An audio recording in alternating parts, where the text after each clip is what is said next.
Something stupid. Bills, maybe. Or the fact that he'd missed another date night.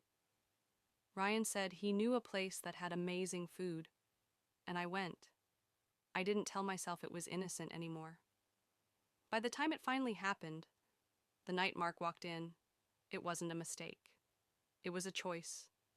He didn't yell, didn't throw anything. He just stood there in the doorway, his face pale, his eyes empty. "I'll send you the divorce papers," he said quietly, and then he left. I thought he'd come back. I thought he'd fight for me. I thought this would wake him up, make him realize what he was losing. But he never came.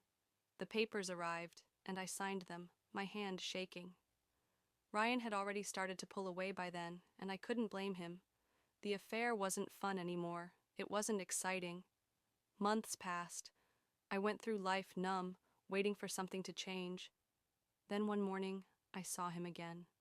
Not in person, but on my phone. Local entrepreneur donates $2 million to Children's Hospital, the headline read. The photo showed Mark, my Mark, in a tailored navy suit, smiling at the camera, standing next to a giant check. I couldn't breathe.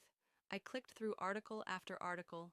He'd sold the tech startup he had been working on for years, the late nights I'd resented, the quiet focus I'd mistaken for distance.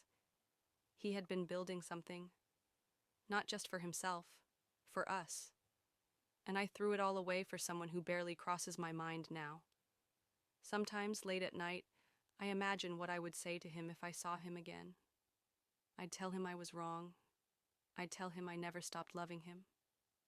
I'd beg him for another chance. But deep down, I know that even if I did, he wouldn't take me back. And that's the worst part. Not the loneliness, not the guilt, not even the memory of Ryan's meaningless smile. The worst part is knowing I had the life I always wanted, the man I always needed, and I was too blind to see it until it was gone.